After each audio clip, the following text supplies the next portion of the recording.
ইনশাল্লাহ ভাই, বাকি নামাজের পরে মসজিদ ইমানিকিনের কথা হইব। ওই মুসল্লি, তোরা হগলে ববি, নাইলে কিন্তু ছান্ডে মান্ডে কলেজ গেটা দিব। বিশ্বাস হতে কর, আমরা দু চোখে যা কিছু দেখি আর না দেখি সব আল্লাহর সৃষ্টি মাখলুক। মাখলুক কিছু করতে পারে না আল্লাহর হুকুম ছাড়া, আর আল্লাহ সব কিছু করতে পারে মাখলুক ছাড়া। আমরা অনেকগুলো ভাই বোন হারানোর পরে আমি বাইসে ছিলাম। অর্থাৎ আমরা যদি বাইসে থাকতাম 11 ভাই বোন হইতাম। 6 জন ভাই 5 জন বোন, তার মধ্যে 11 জনই মারা গেছে। শুধু বোনটা বেঁচে আছে আর আমি বেঁচে আছি। মারা যাওয়ার মৃত্যুর মালিক তো আল্লাহ তাআলা, তবে কিছু কারণ তো থাকে। তো এই যে 11 জন সন্তান, তার মধ্যে 9 জন হারানো, ব্যথা। 9 জন হারায় যে 2 জন পাইছে, তো এই 9 জনের পুরো আদরটাই 2 জনের উপর পড়ছে। তার দেখা গেছে আমার বোনও খুব ছোটবেলা থেকে আদর যত্নে বড় হয়েছে, আমিও খুব আদর যত্নে বড় হয়েছি। আমাদের দেখছে যে আমি বয়ান করছি আর হুজুর নামাজ পড়াইছে, আমাদের 2 জনের জন্য একটা হাত দিয়ে আমার কমিটির হাতে দিছে, সেক্রেটারি সাহেবের হাতে দিয়ে। টাকার অঙ্কটা মোটামুটি 7,000-এর মতো হবে। বলছে যে হুজুর বয়ান করছে ওনারে দিয়েন 3,000, আর বড় হুজুরে দিয়েন 4,000, 7,000 টাকা দিলাম। তো নামাজের পরে কমিটি আমার 2,000, হুজুরে 3,000 দিছে, বাকি 4,000 মসজিদ ফান্ডে রেখে দিছে। আমার একদিন এই মসজিদ কমিটি একজন কাকি, যে হুজুর আপনার একটা টিকটক দেখলাম মসজিদ কমিটি নিয়ে, ওই বাসটা কি আমাদের দিছিলেন নাকি? তাই বললাম যে এরকম কাহিনী তো সারা দেশেই অহরহ ঘটে, যদি আপনার সাথে মিলে যায় মনে করেন আপনারেও দিছি। মনের না কথাগুলো বলতে পারা, জীবনের স্মৃতিগুলো ধরতে পারা। মনের না কথাগুলো বলতে পারা, জীবনের স্মৃতিগুলো ধরতে পারা। দুঃখ ব্যথা হাসি আনন্দ ভাগ করে নাও অল্প, জীবনের গল্প, জীবনের গল্প, জীবনের গল্প। সুপ্রিয় দর্শক, আসসালামু আলাইকুম ওয়া রাহমাতুল্লাহি ওয়া বারাকাতুহু। যে যেখান থেকে যুক্ত হয়ে রূপ বাংলাদেশ নিবেদিত জীবনের গল্প কো স্পন্সর হিসেবে রয়েছে মালাবিস, এই অনুষ্ঠান দেখছেন, আপনাদের সবাইকে আমি ওবায়দুল্লাহ তারেক স্বাগত জানাচ্ছি। আপনারা নিশ্চয়ই জানেন যে এই জীবনের গল্প থেকে আমরা অনুপ্রাণিত হই, আমরা শিখি একটা মানুষের সফলতার পেছনে কত ধরনের চড়াই উতরাই থাকে, সেই বিষয়গুলো আমরা জেনে আরো আমরা নিজেদেরকে পরিশুদ্ধ করে সমাজের সামনে তুলে ধরবার চেষ্টা করি। কারো অজানা গল্পগুলো আমাদেরকে ব্যথিত করে, কারো গল্প আমাদেরকে অনুপ্রাণিত করে। সবকিছু মিলে যারা এই সুন্দর আয়োজনে যুক্ত হয়েছেন, আপনাদের জন্য অনেক অনেক মোবারকবাদ। তবে শুরুতেই বলে রাখছি, রূপ বাংলাদেশ নিবেদিত এই আয়োজনে একটু পরে আমি আপনাদের সঙ্গে দুই একটি কুইজ শেয়ার করব। যারা কুইজের উত্তর দেবেন তাদের জন্য রূপ বাংলাদেশের পক্ষ থেকে পুরস্কার থাকবে। সো আজকে যেই গেস্টকে আমরা আমন্ত্রণ জানিয়েছি তার কথা শুনবো। বাংলাদেশের জনপ্রিয়, তুমুল জনপ্রিয় একজন ব্যক্তিত্ব, মিডিয়া পার্সন, আমাদের সকলের প্রিয়, অর্থাৎ আপনার আমাকে যেই মানুষটি সব সময়ের জন্য চায় পরিশুদ্ধ করবার জন্য বিনোদনের মধ্য দিয়ে, সেই মানুষটি আজকে স্টুডিওতে এসেছে জীবনের গল্প বলার জন্য। মহিউদ্দিন হাসান খান সাহেব, আমরা যাকে খান সাহেব নামে চিনি। আসসালামু আলাইকুম। ওয়ালাইকুম সালাম। কেমন আছেন ভাইয়া? আলহামদুলিল্লাহ ভালো। কেমন লাগছে এখানে এসে? অনেক ভালো লাগতেছে। আপনি তো সব সময়, আমি নিজেও আপনার সঙ্গে অনেক প্রোগ্রাম করেছি, ভালো লাগে, ব্যক্তিত্বটা ওন করি আলহামদুলিল্লাহ। তো এই যে জীবনের আজকে যেই অবস্থানে আপনি এসেছেন, সেই জায়গা থেকে অনেক গল্পই হয়তো দর্শক জানে না। আজকে আপনার জীবন থেকে আমরা গল্প শুনবো, এটা কেমন ভাবে এনজয় করছেন? আমার জীবন তো এলোমেলো, মানে আমার জীবন থেকে শিক্ষা নেওয়ার মতো তেমন কিছু নাই। আর কন্টেন্টের মধ্যে চেষ্টা করি যে, যেহেতু এটা অনেক মানুষ দেখে, এর মধ্যে কিছু শিক্ষণীয় বিষয় তুলে ধরার চেষ্টা করি। সুন্দর করে সহজ করে বলেছেন। সবার জীবনটাই এলোমেলো, আমাদের সবার জীবনই এলোমেলো, কিন্তু আমরা পরিশুদ্ধ হওয়ার চেষ্টা করছি। জন্ম কোথায় আপনার? আমার জন্ম রাজশাহীতে। রাজশাহীতে? দাদা বাড়ি নানা বাড়ি কি রাজশাহীতে? না, আমার দাদা বাড়ি মাদারীপুর, আচ্ছা। আর বর্তমানে আছি নানার বাড়ি এলাকায় ফরিদপুর, এখানে বাড়ি করছি আর কি। এরপরে তো এখানেও থাকবেন না? না, এখানে স্থায়ীভাবেই থাকার নিয়ত এটা আছে। অস্থায়ী, আপনাকে স্থায়ীভাবে এখানে থাকতে স্থায়ীভাবে দেওয়া হবে কবরে না। থাকা লাগবে। এই স্থানে জি বাসারও চেঞ্জ হবে। জি। পড়াশোনা কোথায় করেছেন? কয় ভাই বোন, পড়াশোনা বাবা মা? শুরু রাজশাহীতেই। জি আব্বা রাজশাহীতে চাকরি করতো, সরকারি একটা মসজিদের মুয়াজ্জিন ছিল। জি। তো এখানে জন্ম, তো ওই প্রতিষ্ঠানেই স্কুলে শুরু, রাজশাহী জুট মিল। তো তো এই জুট মিলে স্কুল ছিল, মাদ্রাসা ছিল, সব ওই মিলের ভিতর ছিল। আচ্ছা। তো ওই জুট মিল স্কুলে ক্লাস 6 পর্যন্ত পড়ছি। তারপরে জুট মিল যে মাদ্রাসা, ওইখানে আব্বা হাফেজ বানানোর নিয়তে দিছিলেন, জি। কিন্তু হইতে পারিনি। আচ্ছা, কয় পারা হয়েছিল আপনার? 3 পারার মতো 3 পড়ছিলাম। পারা, মাশাআল্লাহ। তো যেহেতু স্কুলে 6 পর্যন্ত পড়ে গেছি, তো জি, জি। তো দেখা গেছে একটু বড় হয়েছি। হ্যাঁ, হ্যাঁ। আর হিপস পড়ার জন্য একটু ছোট বয়সে ভালো হয়, তখন জি, জি। ব্রেন শার্প থাকে, আবার বিভিন্ন ধান্দা থাকে না। জি, জি। কিন্তু 6 পর্যন্ত পড়ে যাওয়ার পর দেখা গেছে দুষ্টু হয়ে গেছি। তো জি, জি। হিফজটা আর কমপ্লিট করতে পারিনি। পরে রাজশাহী দরগা মাদ্রাসায় জি, জি। কিতাবখানা শুরু হলো। দরগাতে 6 বছর, যেটা আমাদের কওমি সিলেবাসে হেদায়েতুন নাহু জামাত বলে। ওই পর্যন্ত পড়ার পরে ঢাকা আসলাম। ঢাকা আমিনবাজার মাদ্রাসায় কাফিয়া, সরেজামি, সরে বেকায়া পর্যন্ত পড়লাম। আর তারপরে মিশকাত পড়লাম মতিঝিল পীরজঙ্গি মাদ্রাসায়। জি, আর দাওরা ফরিদাবাদ মাদ্রাসায়। মাশাআল্লাহ। এই তো চমৎকার। আর কয় ভাই বোন আপনারা? আমরা 1 ভাই 1 বোন। আমার বোন বড়, আমি ছোট। আচ্ছা, বিয়ে করেছেন, সন্তানাদি আছে কি? জি, আলহামদুলিল্লাহ বিয়ে করছি। 4 সন্তান, মাশাআল্লাহ। 3 ছেলে 1 মেয়ে। আব্বা মা? আব্বা মা, মা মারা গেছে 16 সালে, জি। আব্বা মারা গেছে 22 সালে। আচ্ছা। আপনার যে এই যে দাওরা পড়া, ধর্মীয় জ্ঞান করা, কওমি থেকে পড়া, কিন্তু আপনার লেবাস-টেবাস সবকিছুই আলহামদুলিল্লাহ ধর্মীয় আইডেন্টিফাইটা ওন করে। আমরা সেটা দেখি, ডিসপ্লে হয়। কিন্তু আপনি কনটেন্ট গুলো বেশ বিনোদনপূর্ণ। জি। কেন? এটা কেন বেছে নিয়েছেন? এটা বেছে নেওয়ার পিছনে অন্যতম কারণ, আমাদের বাঙালি, আমরা বাঙালি জাতিগতভাবে কিন্তু বিনোদন প্রিয়। আচ্ছা। একটা মেসেজ সিরিয়াসভাবে দিলে যতটা না অ্যাকসেপ্ট করি, একটু হাসি মজার ছলে দিলে ওইটা একটু তাড়াতাড়ি অ্যাকসেপ্ট করি। এর প্রমাণ দেখেন মাহফিলের ময়দানেও একজন বড় এলমি যোগ্যতা সম্পন্ন মানুষ বয়ান করলে মানুষ যতটা আগ্রহের সাথে শোনে, যে মানুষটা একটু হাসি মজার ছলে বয়ান করে তারটা কিন্তু বেশি আগ্রহের সাথে শোনে। এমনকি আমি দেখি যে একজন এলিমালা মানুষ, শাইখুল হাদিস, ওনাকে মাহফিলে দাওয়াত দিয়ে 10,000 টাকা হাদিয়া দেয়, কিন্তু যেই মানুষটা হাসি মজার ছলে বয়ান করে তারা 70-80 হাজার টাকা দিয়েও নিয়ে যায়। তাই দেখলাম যে হাসি মজার মূল্যায়নটা বেশি এই দেশে। মানে মূল্যায়ন, মানে এরকম না যে আমি 70,000 টাকার পাওয়ার জন্য করছি, মানে মানুষের কাছে অ্যাকসেপ্টেবল যেটা আর কি, গ্রহণযোগ্য। জি। দেখা গেছে যে ওই বিনোদনমূলক উপস্থাপনাটা গ্রহণযোগ্যতা বেশি পায়। সেই কারণে আমি দেখলাম যে আমার বক্তা হওয়ার যোগ্যতা নাই, কারণ আমি লম্বা সময় কথা বলতে পারি না। আবার মানুষ সুর পছন্দ করে, সুরের সাথে কথা বলে, ওই সুরটাও আমার নাই। আমার মোটা গলা, এই এই কণ্ঠে আমি সুর আনতে পারি না। তাই দেখলাম যে তাহলে আমি কিছু কন্টেন্ট বানাই। কন্টেন্টে ওই মানুষ মজার নিয়তে দেখবে, কিন্তু ওর ভিতর থেকে একটা মেসেজ সুন্দর, পাবে। সুন্দর। সমাজে প্রচলিত বিভিন্ন কুসংস্কার আছে, ওইটার বিপরীতে আমি একটা মেসেজ দিলাম। আর আমার অধিকাংশ কন্টেন্টে থাকে আমাদের সমাজে অবহেলিত একটা শ্রেণী, ইমাম মুয়াজ্জিন সাহেবরা, বিশেষ করে গ্রামের যারা। জি, জি। শহরের ইমাম সাহেবরা আলহামদুলিল্লাহ যথেষ্ট মূল্যায়ন পায়, কিন্তু গ্রামের একজন ইমাম সাহেব কমিটির পক্ষ থেকে জুলুমের শিকার, সামাজিকভাবে জুলুমের শিকার, মুখে স্বীকার করে যে ইমাম মানে নেতা, কিন্তু মূল্যায়নের ক্ষেত্রে দেখা যায় ইমাম সবচেয়ে অবহেলিত। তো এই বিষয়গুলো আমি একটু বেশি বেশি তুলে ধরার চেষ্টা করি। তা আলহামদুলিল্লাহ এইগুলা তুলে ধরার যে একটা রিয়াক্ট, ওইটাও আমি পাইছি। অনেক ইমাম সাহেবরা সন্তুষ্ট হয়েছে, অনেক মসজিদ কমিটিরাও এগুলা দেখে মোটামুটি তাদের ভুল বুঝতে পারছে, এরকম কিছু রিভিউ আমি পাইছি। জি, জি, নিঃসন্দেহে তাই। জি, ফাইন। এটাই হলো কাজ। মানে ফাইন্ড আউট করে সেই অনুযায়ী কাজ জি। করা, এটা একটা আবার গুরুত্বপূর্ণ। আমিও নিজেও একসময় ইমামতি করছি, যার কারণে বাস্তব অভিজ্ঞতাও আছে কিছু। আচ্ছা, ওকে, ফাইন। আপনার জীবনের তো গল্প আমরা আজকে শুনবো। তো এই সফলতার পেছনে আপনার যে আজকে, এটা কি নিজে নিজেই আপনি পথটা বেছে নিয়েছেন, নাকি কেউ আপনাকে উৎসাহ উদ্দীপনা দিয়েছে? এবং আমি এও দেখি যে মিশা সওদাগর, তার সঙ্গে আমারও পার্সোনাল সম্পর্ক অনেক ভালো। বাট আপনি মিশা সওদাগরকেও খুব বেশি ফলো করেন। তো এটা ফলো করতে গিয়ে তো অনেকবার একটা অ্যাক্টিং দেখতে হয়, তাই না? সেইভাবে মানে এই এই জিনিসগুলোকে আপনি একই কণ্ঠে বিভিন্ন রকম যেই বাচনভঙ্গি তুলে ধরেন, এটার সাধনাটা কিভাবে করেছেন আসলে? প্রথমত মানে সৃষ্টিগতভাবে কিছু মানুষের বৈশিষ্ট্য থাকে না, যে এই মানুষটা একটু হাসি মজার মানুষ। তাই একটা সৃষ্টিগত ছোটবেলা থেকে আমি একটু হাসি মজা পছন্দ করি। তো ওই ছোটবেলা থেকেই দেখা গেছে যে আমি স্কুলে, মাদ্রাসায় সবসময় এই বিনোদনমূলক কার্যক্রমের সাথে বেশি জড়িত থাকতাম।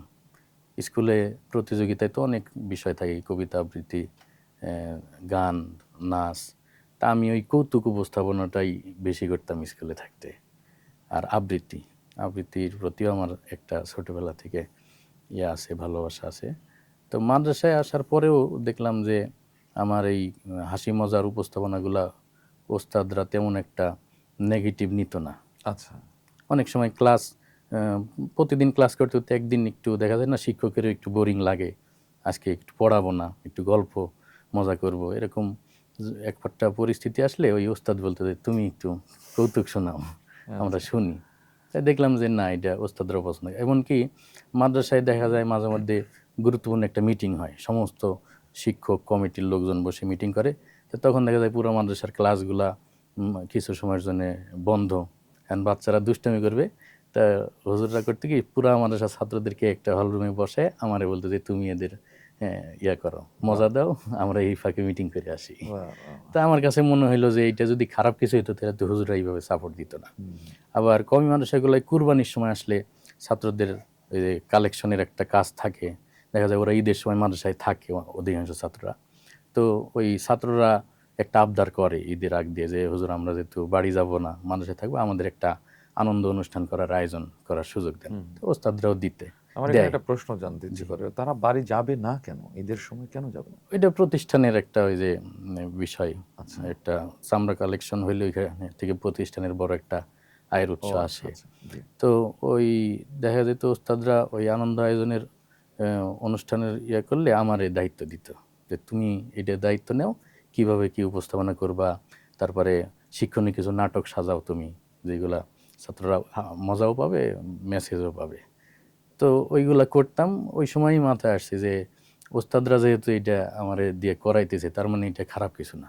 অভিনয়ের মাধ্যমে যদি ভালো একটা মেসেজ দেওয়া যায় তাহলে ওই অভিনয়টা মানে নেগেটিভ কিছু না। তো ওইখান থেকে একটা এর সাথে সম্পৃক্ততা। আর ছাত্র জীবনেই একটা শিল্পী গোষ্ঠীর সাথে সম্পৃক্ত হয়েছিলাম, শানে মদিনা শিল্পী গোষ্ঠী। তো ওইখানে শুরুটা ছিল উপস্থাপক হিসেবে, প্রোগ্রাম উপস্থাপনা করতাম। তো আমাদের ইসলামী সাংস্কৃতিক অনুষ্ঠানের দেখা গেছে যে গতানুগতিক একটা উপস্থাপনার ধারা, যে পিছন থেকে উপস্থাপক একটা কবিতা বলবে আর নাম ঘোষণা করবে। তা আমার কাছে মনে হতো যে উপস্থাপকরেও দর্শক দেখুক, আবার উপস্থাপনাটা দর্শক উপভোগ করুক। এই কারণে আমি উপস্থাপনা করতাম স্টেজে শুধু কবিতা না, দেখা যেত হাসি মজার কিছু একটা কৌতুক অথবা হাসির কিছু বলে তারপরে দর্শকরে একটু মজা দিয়ে তারপরে নাম ঘোষণা করতাম। তো দেখা গেছে ওই উপস্থাপনাটাও ভালো সাড়া পাইছে। কিন্তু ওই যে মাঝে মাঝে যে কৌতুক বলে দর্শকরে হাসাইতাম, এইটাই দর্শক বেশি গ্রহণ করতো। দেখা গেছে যে আমি কোনো প্রোগ্রামে গেলে দর্শকের সবার প্রথম আবদার থাকে যে হাসির কিছু শোনান। তো এইভাবে আর কি সাংস্কৃতিক অঙ্গনে পথ চলা শুরু 2009 সাল থেকে। আচ্ছা। তারপরে 2020 সালে আমি তো লেখাপড়া শেষ করছি 13 সালে। 13 সালের পর থেকে আমি ইমামতিই করতাম 20 সাল পর্যন্ত। ইমামতিটা কোথায় করেছেন? আমার এলাকাতেই, ফরিদপুরে। তো 20 সাল পর্যন্ত ইমামতি করতাম।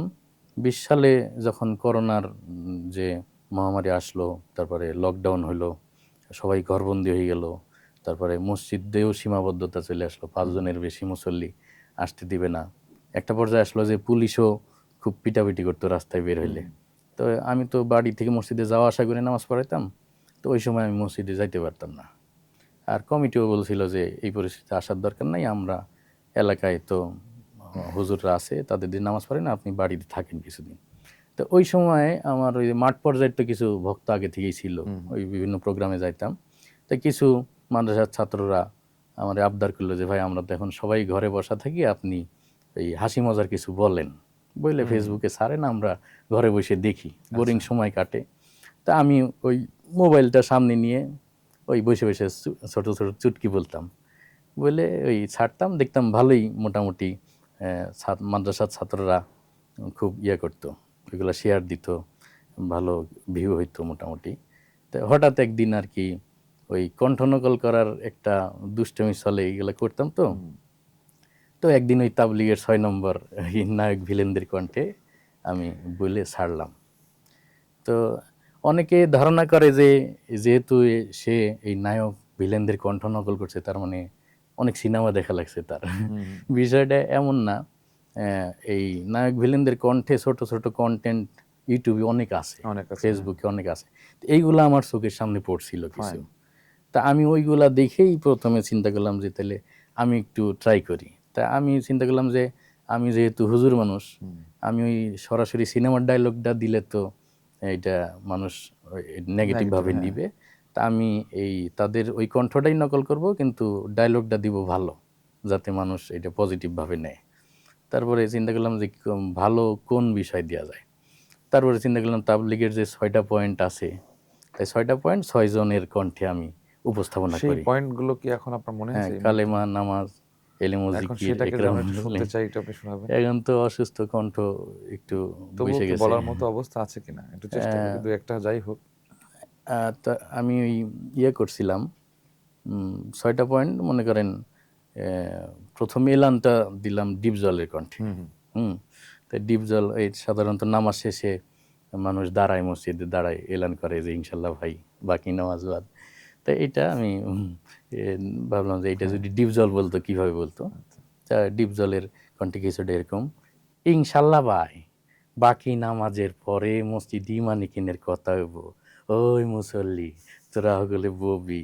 রোব Bangladesh exclusive clothing brand, panjabi, কাবুলি ও জুব্বার বিশ্বস্ত প্রতিষ্ঠান।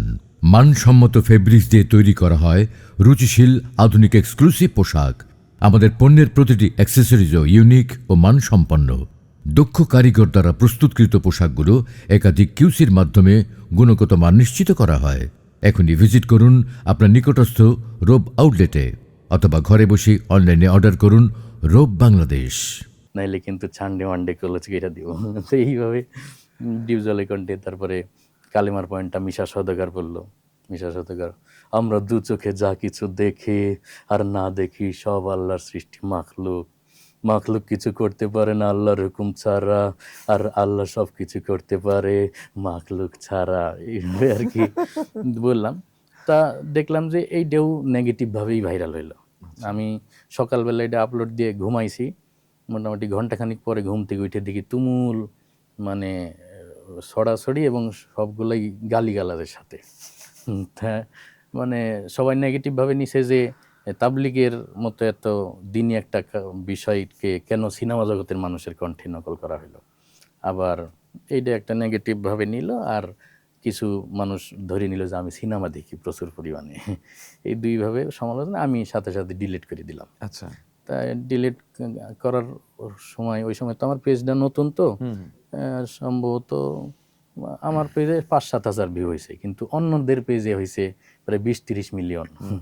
তো ওই সব পেজে ভাইরাল হইতেছে, ওই সব পেজ থেকেই গালিগালাজ, আমার বিরুদ্ধে বিভিন্ন ট্রল, অনেক কন্টেন্ট বানাইছে। পরে আমি দেখলাম, তখন তো আমি নতুন কন্টেন্টের জগতে, তা আমি আর একটা ভিডিও করে মাপ চাই নিলাম যে ভাই আমার ভুল হয়েছে, এটা ক্ষমা সুন্দর দৃষ্টিতে দেখবেন। কিন্তু দেখা গেল তারপর থেকে প্রোগ্রামে গেলে ওই সবার আবদার থেকে ওইটাই শুনবে। দেখা গেছে বড় বড় আলেম ওলামারাও গেলেই বলে যে এইটা উপস্থাপনা করেন। এমনকি আমি একদিন এক মাদ্রাসায় প্রোগ্রামে গেলাম, মাদ্রাসার মোহতামিম সাহেব পীর সাহেব। তা সাধারণত পীর সাহেবরা খুবই সেন্সিটিভ মাইন্ডের হয়, তারা চিত্ত বিনোদন এগুলা অপছন্দ করে বেশি, আমলের প্রতি তাদের ইয়াটা বেশি। তো ওই মাদ্রাসার ছাত্ররা আনন্দ আয়োজন করছে, আমি গেলাম, যখন শুনলাম যে মোহতামিম সাহেব একজন পীর, তা আমি ভাবলাম যে তাহলে এইখানে বিনোদনটা একটু বাইসে বাইসে করতে হবে, যেগুলো সমালোচিত ওইগুলো করা যাবে না। তা আমি মনে মনে সাজাইতেছি যে কোনগুলো করা যায়। এর মধ্যে মোহতামিম সাহেব ডাকলেন আমাকে, ডেকে জিজ্ঞেস করলেন যে আপনি এখানে কি কি করবেন। তা আমি শিক্ষণীয় কিছু বিষয় উপস্থাপনা করলাম যে এইগুলো করব। পরে হুট করে মোহতামিম সাহেব বলে যে তাবলিগের ওইটা করবেন না। তা আমি বললাম যে হুজুর এটা তো সমালোচিত বিষয়, এটা না করলে হয় না। পরে হুজুর বলতেছে আপনার দাওয়াতই তো দিছি ওইটা শোনার জন্য, আপনি ওইটা শুনাই না, না শুনে যাবেন কোথায়। তো দেখলাম যে ফেসবুকে খুব সমালোচনা করে, কিন্তু আবার প্রোগ্রাম গেলে তারাই আবদার করে যে ওইটাই শুনবো আমরা। তো এই আর কি বিষয়। তা এইভাবে আর কি ওইটার মাধ্যমে আমার আর কি ব্যাপক পরিস্থিতিটা ওইখান থেকেই শুরু। মাশাআল্লাহ। জীবনে তো এখন এখন যে আপনাকে এত মানুষ ভালোবাসে দেশ বিদেশের, এই যে ভালোবাসাটা, জি দেখেন আপনি নেগেটিভ করে নিজে মানে ডিলেটও করে দিয়েছেন, কিন্তু সেটাই আপনাকে এই জায়গাটায় জি তৈরি করে দিয়েছে। এখন অনেক ভালো ভালো কাজ করছেন। মানুষের ভুলগুলো, শিরকগুলো, বেদাত, বিভিন্ন বিষয়গুলো নিয়ে আপনি তুলে ধরছেন। জি। এটা এখন কেমন লাগছে?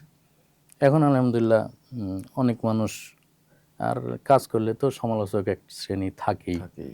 আবার সমালোচনা না থাকলেও হয় না। হুম। সমালোচনা হইলে অনেক সময় নিজের ভুলগুলো শুধরানো যায়।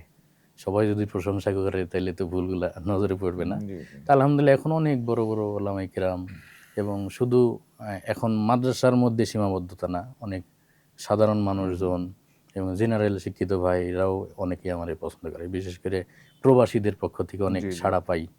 তারা বলে যে আমরা তো মা বাবা আত্মীয় স্বজন ছেড়ে দূরে থাকি, আমাদের মন তো এমনি খারাপ থাকে, কিন্তু কাজ শেষে বাসায় যাই যখন আপনার কন্টেন্টগুলো দেখি মনটা ভালো হয়, ভালো হয়ে যায়। এইগুলো আমরা দেখি অবসর সময়। জি, জি। আপনার জীবনে মানে কোন মুহূর্তগুলো সবচাইতে বেশি কষ্ট পেয়েছেন? সেই স্মৃতিগুলো মনে আছে কিনা? সবচেয়ে বেশি কষ্ট হলো আমার এই যে এখন চড়াই উতরাই তো জীবন, মানে দুনিয়ার জিন্দেগি তো সবসময় সুখের হয় না, আর সবসময় দুঃখের হয় না, সুখ দুঃখ মিলে। তো দেখা গেছে যে ইমামতির সময়টা তো আমার অনেক কষ্টে গেছে, কারণ গ্রামের ইমাম ছিলাম, বেতন খুব সীমিত ছিল, আর সংসারটাও অনেক চড়াই উতরাইয়ের মধ্যে গেছে। তো ওই সময়টা সাধারণত সংসারে ইনকাম কম থাকলে বাবা মা তো টেনশনে থাকেই, সন্তান, আমি আবার একমাত্র ছেলে, জি। তাই খুব টেনশন করতেন তারা দুইজন, যে ছেলে যে টাকা ইনকাম করে এ দিয়ে কিভাবে সংসার চলবে, সন্তান সন্ততি কিভাবে মানুষ করবে, এইসব বিষয় নিয়ে তারা খুব টেনশন করতেন। কিন্তু আলহামদুলিল্লাহ এখন এমন একটা পর্যায়ে আহামরি খুব ইনকাম না হলেও আলহামদুলিল্লাহ বাচ্চাদেরকে ভালো একটা প্রতিষ্ঠানে পড়ানোর মতো সামর্থ্য হয়েছে, সংসারটাও এখন আলহামদুলিল্লাহ সচ্ছলভাবে চলতেছে। তো এই ভালো সময়টা আমার আব্বাও দেখে যেতে পারলো না, মাও দেখে যেতে পারলো না, এটা আমার সবচেয়ে বেশি কষ্ট লাগে। এমনকি সবচেয়ে বেশি কষ্ট যে আমার আব্বা 22 সালে মারা যান। আমি যদিও 20 সালে ভাইরাল হয়েছি, কিন্তু 22 সাল 23 সাল পর্যন্ত আমার কোনো মনিটাইজেশন বা সোশ্যাল মিডিয়া থেকে ইনকাম ছিল না, যার কারণে শুধু ভিডিওই করতাম। তো আব্বাও বলতে যে এইগুলা করতেছো, এগুলা থেকে কি কোনো ইনকাম আছে নাকি? আমি বলি হবে একটা সময়। তো আব্বা মারা যাওয়ার পরের মাসে আমি টাকা পাইছি, তাও মোটা অঙ্কের একটা টাকা। মানে আব্বা যে মাসে মারা গেছে ওই মাসেও আমার ইনকাম সর্বোচ্চ 10,000, কিন্তু আব্বা মারা গেল তার পরের মাসে দেখি যে আমার ব্যাংকে প্রায় 1 লাখের উপরে টাকা আসছে। তো ওই টাকাটা তুলতেও আমার খারাপ লাগতেছিল যে এমন একটা সময় আসলো, যে এই সময় যদি আব্বাটা দেখে যেতে পারতো যে যাক আমার ছেলে এগুলা করে যে ভালো একটা ইনকাম পাইলো, তাইলে কত বড় একটা খুশি হইতো, মানে খুশিতে মনটা ভরে যেত। এইটা দেখে যেতে পারে নাই। আবার মা মারা গেছে 16 সালে। তো ওই সময় তো মা এইসব সোশ্যাল মিডিয়া আমরাই বুঝতাম না, আমার মা তো বুঝতোই না। তো ওই সময় তো আমি স্টেজে টুকটাক প্রোগ্রাম করতাম। তো আব্বা একদিন মারে বলছিল যে ও তো দেখি মঞ্চে উঠে হাসি মজার কাজ করে, তো এটা কি ঠিক করতেছে? তা আমার মা ওই সময় বলছিল যে এই হাসি মজার কাজ করেই দেখবা ও এক সময় মানুষের ভালোবাসা পাবে, এবং আল্লাহ ওরে অনেক পরিচিতি, সারা দেশের মানুষের কাছে পরিচিতি বানাই দিবে। তো এটা কেমন যেন একটা ভবিষ্যৎবাণীর মতো লাগে আমার কাছে। তাই যে মা এই আশা করে এই ভবিষ্যৎবাণীটা করলো, সেও দেখে যেতে পারলো না, এটা আর কি আমার কাছে বেশি কষ্ট লাগে। আসলে আমার নিজেরই চোখে পানি এসে গেছে যে সত্যি এই জায়গাগুলো খুব কঠিন। বাবার সাথে এর বাহিরে কোন স্মৃতিটা আপনাকে খুব বেশি ভাবায়? আসলে আমার আব্বা আম্মা দুইজনই আমার প্রতি খুব, মানে এত আদরে ছিলাম। বেশি আদর পাওয়ার 2টা কারণ। 1 নম্বর, একমাত্র সন্তান ছিলাম। আর দ্বিতীয় আরেকটা কারণ, আমরা অনেকগুলো ভাই বোন হারানোর পরে আমি বাইচে ছিলাম। আচ্ছা। অর্থাৎ আমরা যদি বাইচে থাকতাম 11 ভাই বোন হইতাম। 6 জন ভাই, 5 জন বোন। তার মধ্যে 11 জনই মারা গেছে। শুধু বোনটা বেঁচে আছে আর আমি বেঁচে আছি। মারা যাওয়ার মৃত্যুর মালিক তো আল্লাহ তাআলা, তবে কিছু কারণ তো থাকে। তো আত্মীয়-স্বজনদের মানে ধারণা, আমার আব্বা একটা সময় এই জিনের চিকিৎসা করত। তাই সাধারণত জিনের চিকিৎসা যারা করে তাদের পরিবারের উপর জিনের একটা শত্রুতা থাকে, অনেক ক্ষতি করে।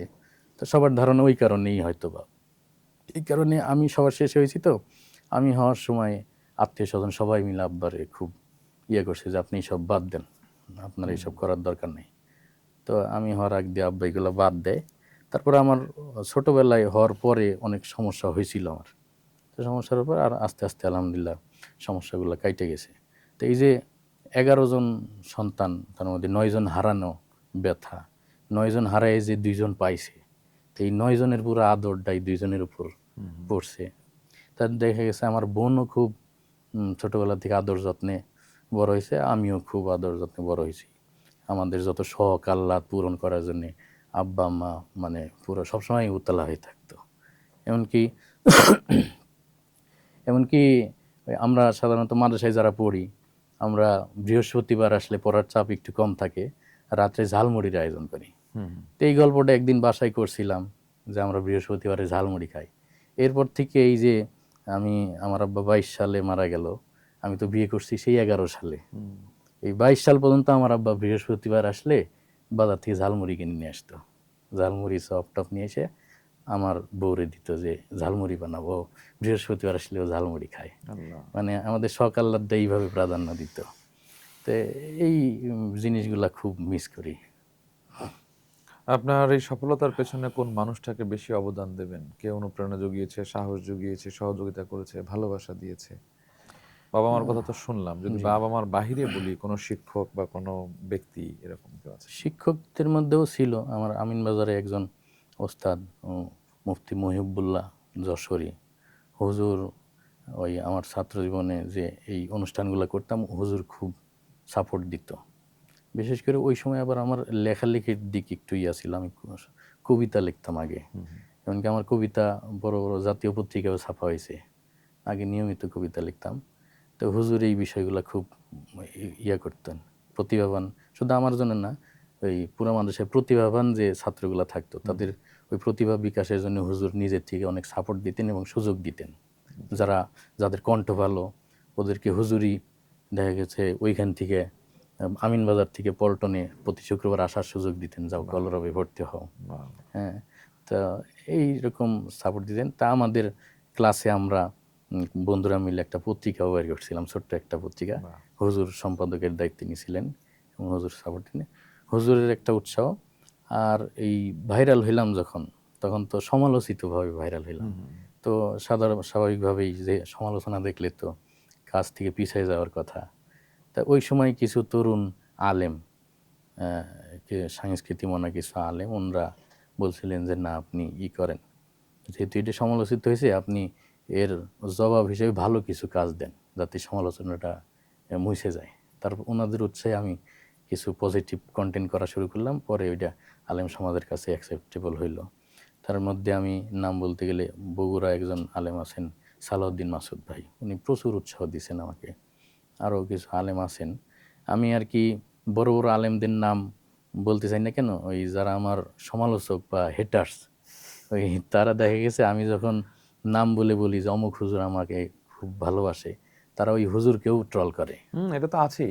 এই কারণে আমি চাই না যে আমার কারণে অমুক আলেম সমালোচিত হোক, এই কারণে আমি নাম বলি না। দেখেন, সমালোচনা বলতে তো আল্লাহ রাসূল তো যুদ্ধের ময়দানে দাঁড়িয়েও সাংস্কৃতিক কার্যক্রমের জন্য ফিল করে বলেছে, কাফেররা ইহুদিরা তারা যেভাবে আঘাত করছে কবিতা ছন্দ দিয়ে, এখানে কেউ নেই। হাসান বিন সাবিত সেখানে দায়িত্ব পালন করেছে। আজকে যদি আপনার এই জায়গাটা আমি এভাবে দেখি যে বামাঙ্গনের যারা নাস্তিক, আল্লাহকে বিশ্বাস করে না, ধর্ম যাদের নাই, তারা এমন এমন কিছু কন্টেন্ট সূক্ষ্মভাবে দিয়ে মুসলমানদের সন্তানদেরকে ব্রেন ওয়াশ করে শিরকের ভেতরে তারা ফেলে দিচ্ছে। সেই জায়গায় ওলামায়ে কেরামের প্রতি সাধারণ জনগণের নেগেটিভিটি ঢোকানোর একটা কৌশল, নাটক সিনেমায় রাজাকার চরিত্র, দাড়ি টুপিওয়ালা, আর মুক্তিযোদ্ধা দাড়ি চাচা একজন হিরো।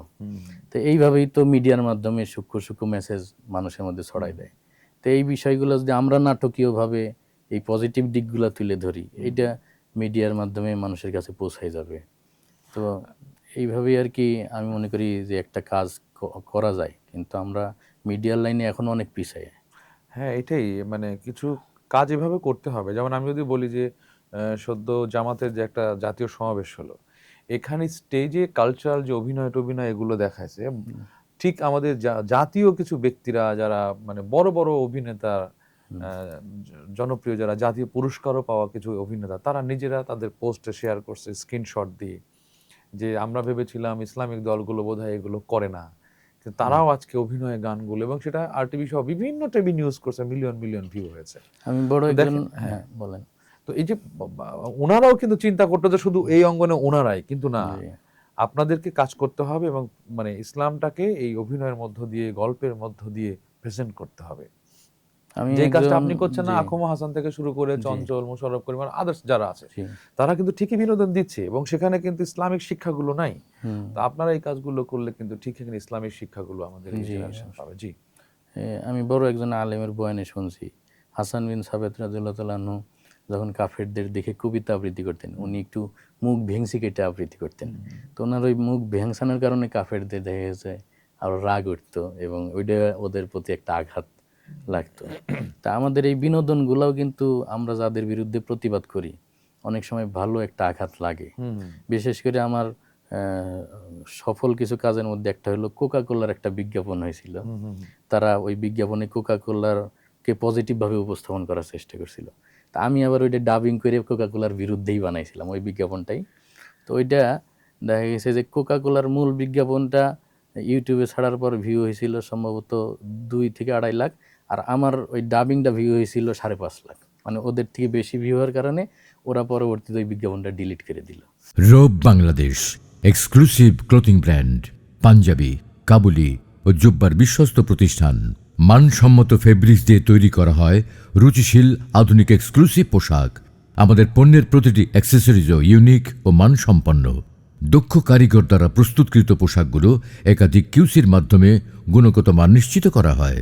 এখনই ভিজিট করুন আপনার নিকটস্থ রোব আউটলেটে অথবা ঘরে বসে অনলাইনে অর্ডার করুন রোব বাংলাদেশ।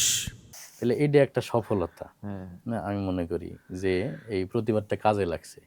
তারপরে আরও কিছু নাস্তিকদের বিরুদ্ধে কিছু কন্টেন্ট আছে।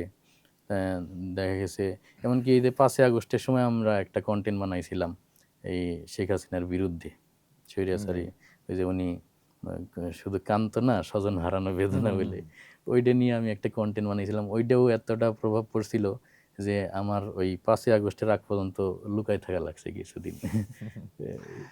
না, আসলে প্রতিবাদ করতে হবে, ইমানের অংশ। যেখানে অন্যায় সেখানে প্রতিবাদ করতে হবে, এটা ইমানের অংশ। কিন্তু আমরা হেকমার নাম করে এখন এত দূরে চলে গেছি, যেটা আসলে এটা মানে একজন ইমানদার মানুষ বা একজন মুসলমান হিসেবে এই জায়গা আমাদের পর যায় না। অনেক সময় দেখি যে হিকমার নাম করে তেলবাজি করা হয়। হ্যাঁ, হ্যাঁ, হ্যাঁ, হ্যাঁ। যে একজন ক্ষমতাসীন ব্যক্তির তেল মারতেছে, বলতেছে এটা একটা হিকমা, হিকমত। কিন্তু হিকমা যে প্রতিবাদেরও একটা অংশ, যে আমার এখানে সরাসরি প্রতিবাদ করলে আমার বিপদে পড়ার সম্ভাবনা আছে, আমি এইভাবে প্রতিবাদ না করে অন্যভাবে প্রতিবাদ করি, এইটাও যে একটা হিকমত, Yes, এই ব্যাখ্যাটা লুকানো হয়। yes, yes, সুন্দর বলেছেন। হ্যাঁ, এটা আমরা জানি এটা, এবং এই সংখ্যাটা অনেক বড় কিন্তু, জি এবং যারা এস্টাবলিশ তারাই এই হেকমাগুলো করতেছে, জি এগুলো করতেছে। এখন যদি আপনার কাছে আর একটু জানতে চাই যে আপনার স্বপ্নটা কি, আসলে ইচ্ছেটা কি, দেখতে চান কি, আপনি হতে চান কি শেষ পর্যায়ে? এখন বিনোদনমূলক কন্টেন্ট এইগুলোর সাথে আবার বয়সের একটা সম্পর্ক আছে। একটা সময় যে এইগুলার বয়সের সাথে হয়ও না, মন মানসিকতাও থাকে না। তারপরে সন্তানাদি বড় হচ্ছে, একটা সময় বয়সের একটা ভারত্ব চলে আসবে, মন মানসিকতাও পরিবর্তন হবে।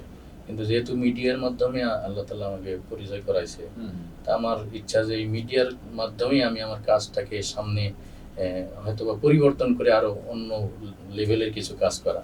তার মধ্যে আমার একটা স্বপ্ন যেটা, সেটা হলো ডাবিংয়ে, যেহেতু আমার একটা ভালো আয়ত্ত আছে, আমার ডাবিংগুলা ম্যাচ হয় এবং এই ডাবিংটা মানুষ গ্রহণ করে। তো ডক্টর জাকির নাইকের ওনাকে চিনছি কিন্তু ওনার ডাবিং বক্তব্যের মাধ্যমে আমরা, আর ওনার ভয়েসটা যিনি আনোয়ার শাহী ভাই, ওনারে কিন্তু কেউ চেনে না, কিন্তু সবাই মনে করে এটা ডক্টর জাকির নাইকেরই ভয়েস। এবং ওনার বক্তব্যগুলো বাংলা ডাবিং হওয়ার কারণেই বাংলাদেশের গ্রামে গঞ্জে প্রত্যন্ত এলাকায় জাকির নাইকের পরিচিতি ছড়াই গেছে। তা এরকম ইসলামিক স্কলার আরও আছে বাইরের দেশে, যারা ইলমি যোগ্যতা অনেক উঁচু মর্যাদার, কিন্তু ওনাদের বক্তব্যের ভাষা আমরা না বোঝার কারণে আমাদের সাধারণ মানুষজন বোঝে না। তা আমার একটা ইচ্ছা আছে, বড় বড় স্কলার যারা বাইরের দেশে আছে, বিশেষ করে আল্লামা তকি উসমানী সাহেব, তারেক জামিল সাহেব, এনাদের মতো মানুষদের বক্তব্যগুলো আমি বাংলায় ডাবিং করে ওইগুলা যাতে বাংলাদেশের প্রত্যেকটা মানুষ বোঝে ওনাদের বক্তব্য, পাশাপাশি ওনাদেরকে চেনে, এরকম একটা ইচ্ছা আছে আমার। খুব ভালো লেগেছে। আপনি যে ইমাম বা নিজেও ইমাম, এই জায়গাগুলোই কাজ করেন, যখন আপনি যে লকডাউন শুরু হলো তখন কি আসলে আপনি যখন ঘর বন্দী ছিলেন তখন কি মসজিদ কমিটি আপনাকে বেতনটা কি ঠিকমতো দিয়েছিল নাকি সেটাকে ক্লোজ করে না, তখন তো বেতন টানপোড়েন ছিল? বেতন দিছিল। বেতন দিয়েছিল। ওনাদের সাথে পরামর্শ করেই তো বাড়িতে ছিলাম। জি, আর ওই মানে একটানা ছিলাম না, ওই যখন সুযোগ পেতাম আসতাম, আবার জুমা নামাজ পড়াইতাম আইসা। জি। এ, আচ্ছা, অনেক কমিটিগুলো আমরা দেখি যে আপনি একজন ইমাম, একজন জ্ঞান, কোরআন হাদিসের ধর্মীয় জ্ঞান আপনি একদম স্বয়ংসম্পূর্ণ। কিন্তু যেই কমিটিটা থাকে এরা ঠিকমতো নামাজও পড়ে না। এটা কেন হয়? এটা আপনার কাছে কি মনে হয়? সাধারণত মসজিদে কমিটির মধ্যে একটা ভিলেজ পলিটিক্স চলে। তার মধ্যে প্রভাবশালী যারা, তারা নিজেরাই দায়িত্ব নেয় জোর করে অনেক সময়, যাতে তাদের প্রভাবটা মসজিদেও খাটাইতে পারে। অথবা মসজিদে সারা গ্রামের মানুষ এক জায়গায় হয় যেহেতু, তাহলে আমি দায়িত্বটা নিলে আমার প্রভাবটা গ্রামের উপর খাটাইতে পারবো, এরকম একটা মন মানসিকতা নিয়ে তারা সাধারণত কমিটিতে, তারা খেদমতের নিয়তে সাধারণত কমিটি হয় না। জি, তাদের উদ্দেশ্যই থাকে যে আমি যদি কমিটিতে থাকি তাহলে আমি এই মুসল্লিদের সামনে দুই চারটে কথা বলার সুযোগ পাবো, এর দ্বারা আমি আমার প্রভাবটা বিস্তার করতে পারবো। জি। আর অনেকের ধারণা যে আমি মসজিদে থাকা অবস্থায় তাবলিগের 6 নম্বর করছিলাম, যার কারণে আমি বোধহয় মসজিদ থেকে বহিষ্কার হয়েছি। এটা একটা ভুল ধারণা। মূলত আমি ওই সময় মসজিদ ছেড়ে দিছি, কারণ যেহেতু ভাইরাল হয়েই গেছি, আর পরিচিতি পাইলে দেখা যায় ওই কাজের একটা দায়িত্ববোধও চলে আসে, আগ্রহ তৈরি হয়। তা আমি মিডিয়ার কাজ করার জন্যে ছাড়ছি। আর এর পিছনে আর একটা কাহিনীও আছে, সেইটাও ওই মসজিদ কমিটির একটা আচরণগত কারণে আমি কষ্ট পাইছিলাম, ওই কারণে ছাড়ছি। আচরণটা এই আমি ভাইরাল হয়েছি এইটা সম্পৃক্ত না, জি, জি। একজন কমিটি হিসেবে ইমাম সাহেবের সাথে যে আচরণ, সে আচরণগত একটা সমস্যা। দুইটা কারণে কষ্ট পাইছিলাম। একটা কারণ হলো ওই বছর আমার আব্বা হার্ট অ্যাটাক করছিলেন। জি। হার্ট অ্যাটাক করে 11 দিন ফরিদপুর হার্ট ফাউন্ডেশনে ভর্তি ছিলেন। যেহেতু আমার আর কোনো ভাই বোন নাই, একটা বোন, ওনার সংসার আছে, তা আব্বার সাথে আমার থাকতে হয়েছিল 11 দিন। তো আমি একজন ইমাম তাদের মসজিদের, আমার বেতন নাম কাওয়াস্তে কিছু দেওয়া হয়। তাহলে একজন ইমাম সাহেবের আব্বা যে হার্ট অ্যাটাক করলো, হাসপাতালে ভর্তি, ইমাম সাহেবও সেখানে যায়, তো একটা খোঁজ খবর তো নেওয়া, মানে টাকা পয়সা না দিক, টাকা পয়সা না, আমি ঋণ হয়ে যেভাবে হোক আমি ম্যানেজ করে আব্বার চিকিৎসা করছি। কিন্তু কমপক্ষে খোঁজ খবর তো নেওয়া উচিত কমিটি হিসেবে, যে হুজুর আপনার আব্বা কেমন। এই খোঁজ খবর তো নেয়ই নাই। শুক্রবারের দিন 12টার সময় কমিটির সেক্রেটারি ফোন দিয়ে জাস্ট শুধু জিজ্ঞেস করছে যে আপনি কি জুমার নামাজ পড়াবেন এসে, নাকি আরেকজনের দিয়ে পড়াবো। তা আমি বলছি যে আমার আব্বা সুস্থ নেই, আরেকজনের দিয়ে পড়ান। তো এই আচরণটা আমার কাছে কষ্ট লাগছে, যে তোরা আর্থিকভাবে সহযোগিতা না করতে পারতি, কারণ কমপক্ষে খোঁজ খবর নেওয়া, যেটা যে হুজুর আপনার আব্বা কেমন আছে, এটা নেয় না। দ্বিতীয় কষ্টটা পাইছি, একজন প্রভাবশালী মানুষ ছিলেন ওই মসজিদে, উনি কুরবানির ঈদে আসছেন এলাকায়। তা আসার পরে ওই আমার ওই পুরা মহল্লার ঈদগাহ আমার মসজিদের সাথে। জি, আ- জি। মহল্লায় আরও কিছু মসজিদ আছে, আমি আর কি যে মসজিদে আছি ওই মসজিদের সাথে ঈদগাহটা। হুম, আর ঈদের নামাজ পড়ায় ওই মহল্লারই একজন মুরব্বী আলেম আছেন উনি। জি। তো হুজুর যেহেতু মুরব্বী, এই কারণে বয়ানটা আমি করতাম, আর হুজুর শুধু নামাজ পড়াইতেন। তো ওই প্রভাবশালী ওই মানুষটা ঈদগাহে আইসে নামাজ পড়ার পরে তাই দেখছে যে আমি বয়ান করছি আর হুজুর নামাজ পড়াইছে, আমাদের দুইজনের জন্য একটা হাত দিয়ে আমার কমিটির হাতে দিছে, হুম, সেক্রেটারি সাহেবের হাতে দিয়ে। টাকার অঙ্কটা মোটামুটি 7,000-এর মতো হবে।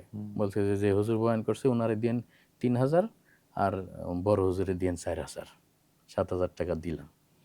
তো নামাজের পরে কমিটি আমারে 2,000, হুজুরে 3,000 দিছে, বাকি 4,000 মসজিদ ফান্ডে রেখে দিছে।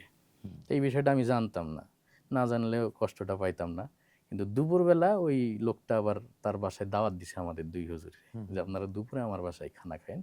তা আমরা যখন খানা খাইতে গেছি, খাইতে বসে উনি জিজ্ঞেস করছে যে আপনাদের একটা হাত দিয়ে দিছি, আপনারা কি পাইছেন? তা আমরা বলছি আলহামদুলিল্লাহ পাইছি। তা বলছে যে, তা উনি নিজে থেকে বলছে যে আপনার জন্য দিছি 3,000, আপনার জন্য দিছি 4,000। তারপরে আমরা দুই হুজুর তো পাশাপাশি বসা ছিলাম, আমরা আর ওইখানে কোনো কথা বলি নেই, চলে আসছি। তো ওই সময় আমার ইনকাম তো মাত্র 4-5 হাজার টাকা।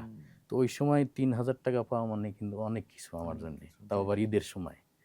তো এই কষ্টটা আমি পাইছিলাম যে মসজিদ ফান্ডে তো টাকার অভাব নাই, ঈদগাহ থেকে আলাদাভাবে তোলা হয়, বড় বড় দানশীলরা দেয়, মসজিদের তো একটা ফান্ড আছে, এই টাকাটা তো দিছিল আমাদের জন্যে। তো তোমরা আমার যে কয় টাকা বেতন দাও এর মধ্যে একটা হাত দিয়ে আসছে, এটাও তোমার মানে মসজিদ ফান্ডে রেখে দিতে হবে। তো এই বিষয়টা আমি খুব কষ্ট পাইছিলাম। আরও কষ্ট পাইছিলাম, করোনার মধ্যে সরকার ইমাম সাহেবদের জন্য 5,000 টাকা দিছিল ইসলামিক ফাউন্ডেশনের মাধ্যমে। ওই 5,000 টাকা আমি তুলছিলাম। তোলার পরে কমিটি বলছিল যে এটা তো সরকারিভাবে আসছে, এই টাকার তো এক হিসেবে আপনার মসজিদ ফান্ডে দেওয়া উচিত, আমরা আপনার এই বেতনের সাথে এটা মিলাই দিব। তো তাদের এই মন মানসিকতাটা দেখে আমি খুব কষ্ট পাইছিলাম যে তোমরা কতই দেও আমারে, তার মধ্যে থেকে আবার একটা অঙ্ক হাত দিয়ে আসলে ওইটা নেওয়ার জন্যেও তোমরা কারাগারি করো। আবার ওই রমজানেই আমি নুরানি ট্রেনিং দিয়েছিলাম। জি। ভাবলাম যে ইমামতির পাশাপাশি একটা নুরানি ট্রেনিং থাকলে আমি পাশাপাশি একটা মাদ্রাসায় পড়াইতে পারবো। তো রমজান মাসে যেহেতু মসজিদে হাফেজ সাহেব থাকে নামাজ পড়ানোর জন্য, আবার হাফেজ সাহেব স্থানীয়, উনি বাড়িতেই আছে। তা আমি কমিটির সাথে আলাপ করে নিলাম যে আমি নুরানি ট্রেনিংটা দেই, সকালে যাব আবার বিকালে চলে আসবো, শুধু জোহর আর আসরটা হাফেজ সাহেবদের দিয়ে পড়ায়েন। তো মোটামুটি 10 দিন যাওয়ার পরে কিছু মুসল্লি কমিটিতে জিজ্ঞেস করতেছে, হুজুর যে এই যে জোহর আর আসর পড়ায় না, এই 2 ওয়াক্তের বেতন নিয়ে কি জায়েজ হইতেছে ওনার জন্য? তো আমি দেখলাম যে এই মন মানসিকতা যে তোমরা আমারে 5 ওয়াক্তের বিনিময়ে দেওই 4,000 5,000, এর মধ্যে আবার হিসাব করো যে 2 ওয়াক্ত পড়ায় না, ওই 2 ওয়াক্তের টাকা জায়েজ আছে না না জায়েজ আছে, না জায়েজ। তাইলে ওয়াক্ত গুনে যদি টাকা দাও তাহলে তো আমার বেতন লাখ লাখ টাকা হয়, কারণ একজন ইমামের মূল্যায়ন তো 4-5 হাজার টাকা দিয়ে তুমি ওয়াক্ত গুনে দিতে পারবে না। তো এই ধরনের কিছু আচরণগত কারণে আমি খুব কষ্ট পেয়ে মসজিদটা ছাড়ছিলাম যে এরকম মূল্যায়ন হলে মানে ইমাম হিসেবে যে নিজে সম্মানিত হইতেও পারবো না কোনো দিন, আর তাদের এই অপমানজনক হাদিয়া দিয়ে আমার ছেলে সন্তানকে আমি ভালো একটা প্রতিষ্ঠানে পড়াইতেও পারবো না। এটা অনেক জায়গায় আছে, আমার দেখা অনেক প্রতিষ্ঠানই এরকম, মানে মসজিদগুলোতে দেখা যায় এত কার্পণ্য কিছু মানুষ আছে যেগুলো। মজার একটা বিষয়, আমার মসজিদটা আমার এলাকার পাশেই ছিল। জি। তা আমি তো ওইখান থেকে চলে আসার পর মিডিয়াতে পুরোপুরি সময় দিই। তো অনেক সময় মসজিদ কমিটির বিভিন্ন আচরণগত বিষয় কন্টেন্টের মধ্যে তুলে ধরি না। তো ওই বাজারে তো ওনাদের সাথে দেখা হয় বাজারে। তো ওই একদিন এক কমিটির সাথে দেখা হয়েছে, উনি আমার বলছে, হুজুর আপনার কিছু মানে কন্টেন্ট দেখি, গ্রামের মানুষ আবার এইগুলারে টিকটক বলে, আচ্ছা। কন্টেন্ট হোক আর যে ইউটিউবার হোক এই শব্দগুলো তারা জানে না, তারা মনে করে যেই ভিডিও ছাড়ে সেই টিকটকার। আচ্ছা। তা আমার একদিন এই মসজিদ কমিটি একজন কয়েক যে হুজুর আপনার একটা টিকটক দেখলাম মসজিদ কমিটি নিয়ে, ওই বাসটা কি আমাদের দিছিলেন নাকি? তাই বললাম যে এরকম কাহিনী তো সারা দেশেই অহরহ ঘটে, এখন যদি আপনার সাথে মিলে যায় মনে করেন আপনারেও দিছি। এই আর যাক, কি বিষয়টা। অনেক মজার কিছু কথা এবং কষ্টেরও কিছু কথা আমরা শুনলাম। প্রিয় দর্শক, আমরা মহিউদ্দিন হাসান খান সাহেব বলে আমরা যাকে চিনি এবং তার আলহামদুলিল্লাহ কন্টেন্টগুলো আমরা দেখি অনুপ্রাণিত হই। তো আজকের এই পর্বে আপনার জন্য একটা কুইজ আমি এখন দিব। যারা এই কুইজের উত্তর দিতে পারবেন তাদের জন্য রূপ বাংলাদেশের পক্ষ থেকে উপহার সামগ্রী থাকবে। তার একটি হচ্ছে যে রূপ বাংলাদেশ কি কি পোশাক ব্র্যান্ডিং করছে বা বাজারজাত করছে, এই লিস্টটা আপনারা যারা দিতে পারবেন আমাদের কমেন্টস বক্সে, তাদের জন্য আমরা এখান থেকে দেখব কতজন সঠিক অ্যান্সার দিয়েছেন, তার থেকে বাছাই করে তার জন্য পুরস্কার থাকবে। আরেকটি প্রশ্ন হচ্ছে রূপ বাংলাদেশের হেড অফিসটি কোথায়, সেটিও আপনারা এই অ্যাড্রেসটা করবেন আমাদের। এবং রূপ বাংলাদেশের কয়টি শাখা চলমান রয়েছে, কোথায় কোথায় আমাদের শাখা রয়েছে, স্পেসিফিকলি পল্টন শাখার ঠিকানাটা কোথায়, পল্টনে যে আমাদের নতুন শাখাটি রয়েছে এই ঠিকানাটা কোথায়, এই রূপ নিয়ে মোটামুটি আমরা 2-3টা প্রশ্ন আজকের এই পর্বে আমরা আপনাদেরকে থ্রো করলাম। এখান থেকে যারা উত্তর দেবেন তাদের জন্য আমাদের পক্ষ থেকে পুরস্কার আপনার কাছে যথাযথ পৌঁছে যাবে এবং আপনাকে আমরা ডেকেই প্রয়োজনে অথবা দূরে হলে আমরা কুরিয়ার করে আপনার কাছে পৌঁছে দেবো। তো আশা করি আপনারা এই পর্বে মহিউদ্দিন হাসান খান সাহেবের এই পর্বে যারা আমাদেরকে উত্তর দেবেন তাদের জন্য রূপ বাংলাদেশের পক্ষ থেকে অনেক অনেক সামগ্রী রয়েছে। এখন আপনার কাছে আসবো যে এই যে কন্টেন্ট করছেন সবকিছু মিলে আপনার ফ্যামিলি এই মুহূর্তে ভাবির সাপোর্টটা কেন? সাধারণত ঘর যারা সংসারী মন মানসিকতার হয় তাদের সাপোর্টটাই থাকে অর্থনীতির উপর। যে তুমি যাই করো, যদি ইনকাম হয় তাহলে ঠিক আছে, আর যদি ইনকাম না হয় তাহলে তোমার এই কাজটা ঠিক নেই। তাই বিষয়টা এরকমই, যখন শুরু করি তখন ইনকাম আসতো না, তখন মানে মাঝে মধ্যেই বলতো যে এইসব করে কি লাভ। আর এখন যেহেতু ইনকাম হয়, এখন আরো বসে দেখলে বলে যে বসে না থেকে এটা করলেই তো হয়। এই আর কি পরিস্থিতি। যাক, না এটা তো দায়িত্ব, কিন্তু জি। এটা কিন্তু আপনার দায়িত্ব বা আমারও দায়িত্ব যে আমার ফ্যামিলি আমি কিভাবে আর্ন করছি কোত্থেকে তার ভরণ পোষণের দায়িত্ব কিন্তু আমার জি। আপনার। সো তাদের এই চাওয়াটা ঠিক আছে আর কি। জি। আমরা অনুষ্ঠানের একদম শেষ প্রান্তে চলে এসেছি। এমন কোনো কথা কি আপনার বলা হয়নি দর্শককে? আসলে আরো তো শুনতে ইচ্ছে করছে, কিন্তু এমন কোনো মেজর পয়েন্ট যে এই কথাটা আমি বলা হয়নি সেটা বলতে চাই, এমন কোনো কথা আছে কিনা? রবি ঠাকুরের একটা কথা আছে, কবিতার পংক্তি, যে কাটায় আমার আছে অপরাধ, দোষ নাহি মোর ফুলে, ফুল নাও গো প্রিয়তম, ফুল নাও তুমি তুলে। তা আমি মানুষ হিসেবে আমার অনেক দোষ থাকতে পারে, অনেক ভুল থাকতে পারে, কিন্তু এই ফুল, এই কাঁটাগুলার মধ্যে থেকে যে ফুলটা পাবেন আপনারা, ওই ফুলটা তুলে নেবেন, কাঁটাগুলো আপনারা ধরার দরকার নাই। তো এরকমই প্রত্যেকটা মানুষের কাজের মধ্যে থেকে অনেক ভুল ভ্রান্তি থাকে, ভুলগুলো আপনারা শুধরে দিবেন এবং ওই ভুলগুলো আপনারা নিজেদের থেকে ইগনোর করবেন। আর এর মধ্যে থেকে যেগুলা গ্রহণযোগ্য কাজ, গ্রহণযোগ্যতা পাবে, আশা করি ওইগুলা গ্রহণ করবেন। আপনাকে অনেক অনেক ধন্যবাদ, মূল্যবান সময় দিয়ে স্টুডিওতে এসেছেন। আমরা খুব খুশি হয়েছি। আল্লাহ আপনাকে নেক হায়াত, ইমানি হায়াত দান করুন। আমিন। রূপ বাংলাদেশকেও ধন্যবাদ, আমার মতো একজন ছোটখাটো মানুষকে আপনাদের এই জীবনের গল্পে আমন্ত্রণ জানানোর জন্য। জি, প্রিয় দর্শক, বলবার এতটুকুনি, যেটি মহিউদ্দিন খান সাহেব বলেছেন সত্যি তাই, যে আগে আমরা মানুষের গীবত চর্চা যেভাবে হতো, এখনো হয়, এখনো খুব বেশি হয়, তবে সেটা এখন ফেসবুকের কারণে ওপেন হয়। এইটা আমি মনে করি একটা গীবতের শামিল। যদি পার্সোনালি আমার কোনো প্রবলেম থাকে, আপনি আমার নাম্বার, আমার ইনবক্স সবকিছু ওয়ে থাকা সত্ত্বেও আপনি পাবলিকলি করছেন, তার মানে এটা গীবত চর্চার শামিল এবং ফিতনাকে ছড়িয়ে দেওয়ার শামিল। এটি অবশ্যই একটা গুনার পন্থা। তো আমি আপনার কথা রেশ ধরেই বলবো যে ব্যক্তি হিসেবে তিনি যে চমৎকার মানুষ, তার যে পোশাক পরিচ্ছদ, জ্ঞান, গরিমা, একজন ইমাম, সবকিছু মিলে আমরা যারাই মোটামুটি ভালো কাজ করি, এর পেছনে ভুল ত্রুটি কম বেশি থাকলে পার্সোনালি নক করে সেগুলো করাটাই এটা একটা ইবাদা। আসুন আমরা সবাই মিলে অন্যের দোষ খোঁজার আগে আত্মসমালোচনা করি। আল্লাহ আমাদের সেই তৌফিক দান করুন। রব বাংলাদেশের আজকের এই আয়োজনে জীবনের গল্প মহিউদ্দিন হাসান খান সাহেব আমাদেরকে শুনিয়েছেন তার জীবনের গল্প। এখান থেকে অনেক কিছু শিক্ষার আছে। বিশেষ করে তিনি যেই সেক্টরে দীর্ঘদিন কাজ করেছিলেন, ইমামদের উপরে আমাদের বাংলাদেশে কি পরিমাণ তারা অবহেলিত, এটি মারাত্মকভাবে অবহেলিত। তো আসুন আমরা ইমামদেরকে সম্মান করি, নিজেরা সম্মানিত হব। আল্লাহ আমাদের সবাইকে ভালো রাখুন। আসসালামু আলাইকুম ওয়া রাহমাতুল্লাহ।